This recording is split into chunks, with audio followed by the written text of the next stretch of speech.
میں نے الحمدللہ کتنے لوگوں کو اسی وجہ سے داڑیاں رکھوائی ہیں کہ بھائی آپ داڑھی کو کالے بال سے کالے رنگ سے رنگ سکتے ہیں. وہ احادیث کی غلط انٹرپریٹیشن کی گئی ہے، اور میں اس میں یعنی تفرد کا شکار نہیں ہوں، میں قرآن و سنت سے دلائل آپ کے سامنے رکھ سکتا ہوں. دیکھیں اصولاً حدیث وہ ہے جو بخاری و مسلم کی متفق علیہ حدیث ہے.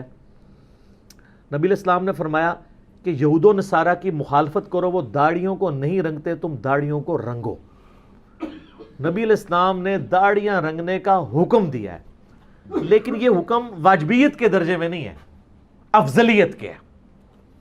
کیونکہ واجبیت کے درجے میں ہوتا تو جن صحابہ کرام کی داڑھیاں سفید تھی تو وہ نعوذ باللہ حرام کے مرتکب ہوئے. جس طرح کہ جماعت المسلمین والوں کا عقیدہ ہے، وہ کہتے ہیں نہیں داڑھی رنگنا ضروری ہے، نہیں رنگیں گے تو آپ حرام کے مرتکب ہوں گے. کیونکہ ان کو تو صحابہ کرام تابعین کے جو افعال ہیں، ان کے جو اقوال اور اعمال ہیں، ان کی تو الف بے نہیں پتہ. وہ تو بس وہ چند رٹی رٹائی چیزوں پہ جو وہ مسعود صاحب لکھ گئے اس کے اوپر چل رہے ہیں.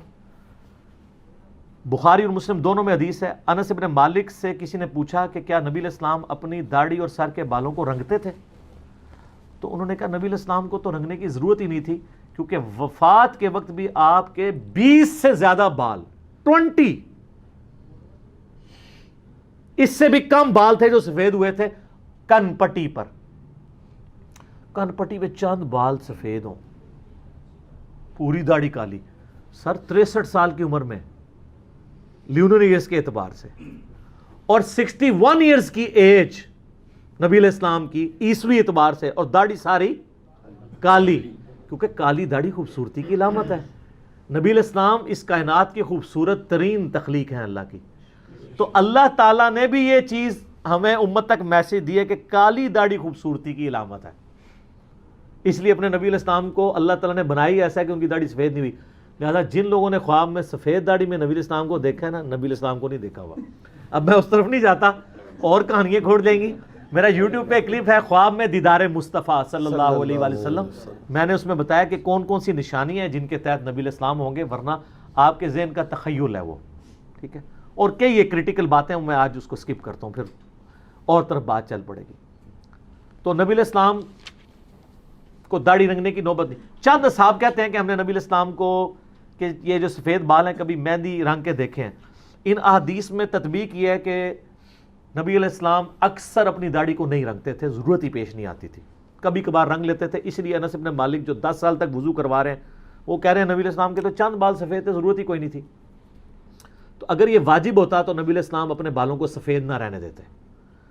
یہ واجبیت نہیں ہے بلکہ افضلیت ہے. جس طرح کہ سنن ابن ماجہ میں حدیث ہے اپنے کف میں شادی کرو، یہ واجب نہیں ہے، افضلیت ہے. اسی کی بنیاد پہ پاکستان، انڈیا، بنگلہ دیش کے شیعہ نے یہ فتنہ کھڑا کیا، اور چند بریلویوں نے، کہ سید کا غیر سید سے نکاح نہیں ہوتا. حالانکہ ایران میں سید غیر سید کا نکاح ہوتا ہے. امام خمینی کا جو داماد تھا وہ غیر سید تھا، خود وہ سید. اس وقت جو موجودہ ان کے مفتی اعظم ایران ہے خامنائی صاحب، ان کا اپنا داماد غیر سید ہے. اور یہ بھی یہاں والوں نے بتایا، ادروائز ضرورت نہیں ہے. ان کو تو دماغ میں بھی نہیں آتا کہ یہ بھی کوئی ہے کہ سید غیر سید کا کف ہو سکتا ہے، نہیں ہو سکتا. یہ ہمیں کہانیاں بنائی ہوئی ہیں. ہیومن ڈگنیٹی میں سب لوگ برابر ہیں. باقی جو اسپیسیفک چیزیں ہیں وہ اپنی جگہ، کہ سید کو صدقہ نہیں لگتا، بخاری مسلم میں آتا ہے، وہ الگ چیز. تو نبی علیہ السلام نے بال اپنے نہیں کالے یا سرخ کیے، ضرورت نہیں تھی. کبھی کبھار مہندی لگا لی، بہت کم ایسے ہوا. المستدرک الحاکم میں صحیح سند کے ساتھ ہے. امام شعبی کہتے ہیں، ایک امام شعبہ ہے نا، ایک امام شعبی ہے. وہ کہتے ہیں کہ میں نے سیدنا علی کی زیارت کی ہوئی ہے، المستدرک الحاکم میں صحیح سند سے. ان کے سر اور داڑھی کے بال بالکل سفید تھے، یعنی سیدنا علی بھی داڑھی کو نہیں رنگتے تھے. اس طرح مصنف ابن ابی شیبہ میں آپ کو کئی صحابہ کے بارے میں، طبقات ابن سعد میں کئی صحابہ، جابر بن عبداللہ کے بارے میں، کئی تابعین کے بارے میں آپ کو ملے گا کہ وہ ان کی داڑھیاں سفید تھیں، سر کے بال سفید تھے، وہ نہیں رنگتے تھے. یہ بات اس چیز کا ثبوت ہے کہ صحابہ کرام اس کو واجب نہیں سمجھتے تھے. لہذا جماعت المسلمین نے جو فتنہ کھڑا کیا ہے نا کہ سفید داڑھی رکھنے والا گناہ گار ہے، یہ غلط ہے. ورنہ مولا علی رضی اللہ تعالیٰ عنہ، جابر بن عبداللہ رضی اللہ تعالیٰ عنہ، بڑے بڑے صحاب وہ اس کو سمجھتے تھے. جیسا کہ کف والا مسئلہ ہے، وہاں جماعت المسلمین والوں سے پوچھیں کہ جی یہ تو حکم ہے کفر میں شادی کرو، تو پھر سید کا غیر سید سے شادی والا مسئلہ تو بالکل ٹھیک نکالا ہے، تو وہاں وہ کہیں گے نہیں نہیں یہ واجبیت نہیں ہے۔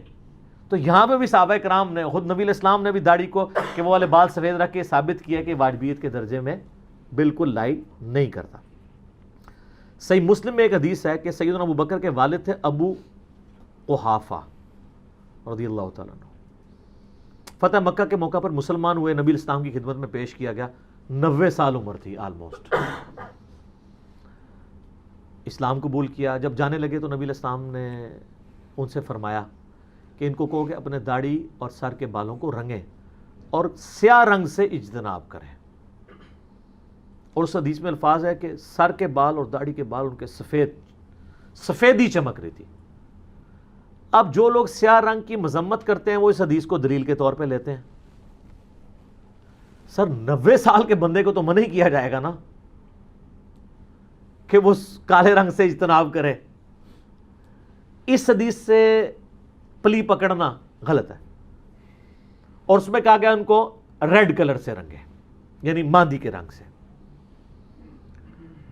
ایک اور حدیث ہے جس سے غلط رزلٹ لوگوں نے نکالا ہے، وہ سنن ابی داؤد میں صحیح سند کے ساتھ ہے، سنن نسائی کے اندر حدیث موجود ہے، مسند امام احمد میں حدیث موجود ہے کہ نبی علیہ السلام نے فرمایا قرب قیامت میں ایسے لوگ آئیں گے جو کبوتر کے پوٹوں کی طرح اپنے آپ کو رنگیں گے، یعنی مراد جس طرح کبوتر کا پیٹ ہوتا ہے یعنی داڑھی والا پورشن، کیونکہ باقی روایتوں میں داڑھی کا بھی لفظ ہے، اور وہ جنت کی خوشبو بھی نہیں پائیں گے، بولے اعوذ باللہ تعالی۔ ان کی نشانی نبی علیہ السلام نے بیان کی۔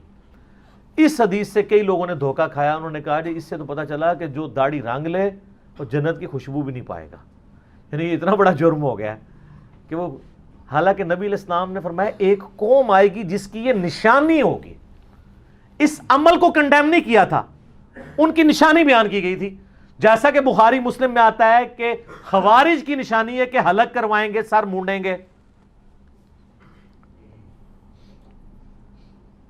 اب یہ نہیں ہے کہ جو سر مونڈ لے تو وہ خارجی ہو گیا، خود مولا علی مونڈتے تھے، سنن ابی داؤد میں حدیث ہے نا، مولا علی کہتے ہیں جب سے میں نے نبی علیہ السلام سے یہ بات سنی ہے کہ جس شخص کا ایک بال بھی غسل میں خشک رہ گیا اس کو عذاب دیا جائے گا، تو فرماتے ہیں 3 دفعہ میں نے اپنے سر کے ساتھ دشمنی کی، میں نے اپنے سر کے ساتھ دشمنی کی، میں نے اپنے سر کے ساتھ دشمنی کی، اور اپنے سر کے بال مونڈ دیے۔ سیدنا علی اپنے سر پہ بال نہیں رہنے دیتے تھے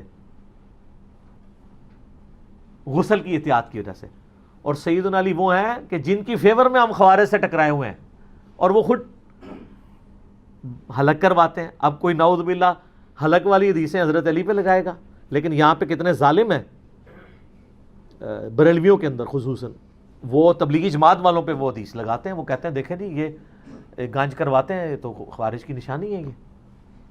یہ نہیں ہے کہ جو بھی گنج کروا لے تو وہ خارجی ہوگا، خوارج کی نشانی ضرور ہے۔ وہ تو سر سکھ بھی داڑھی رکھتے ہیں، تو اب یہ تو نہیں کہ جو بھی داڑھی رکھ لے وہ سکھ ہوگا، مسلمان بھی تو ہو سکتا ہے، لیکن یہ اس کے لیے جو اولو العلم قائما بالقسط ہے، اہل علم سچائی پر قائم، اللہ سے ڈرنے والا، سچی بات کو ماننے والا، اس کی ترغیب دلانے والا، تو یہ سلف کا فہم اس کے بارے میں بالکل کلیئر ہے۔ اس میں آپ کو بتاؤں، امام طحاوی ہیں المتوفی 321 ہجری، 34 صدی ہجری میں اہل سنت کے بہت بڑے امام ہیں، حنفی بھی ہیں۔ ان کی کتاب ہے مشکل الآثار، حدیث کی کتاب ہے، اس میں باقاعدہ انہوں نے اس حدیث کے اوپر بحث کی ہے، اور لکھا ہے اس حدیث سے کوئی یہ رزلٹ نہ نکالے کہ سر اور داڑھی کے بالوں کو کالا کرنے والا جنت کی خوشبو نہیں پائے گا، بلکہ یہ ایسی قوم کی نشانی ہے جو جنت کی خوشبو نہیں پائیں گے کہ ان میں بھی یہ بات پائی جاتی ہوگی، اس بات کی وجہ سے وہ جنت سے دور نہیں ہوں گے، اپنے باقی کرتوتوں کی وجہ سے۔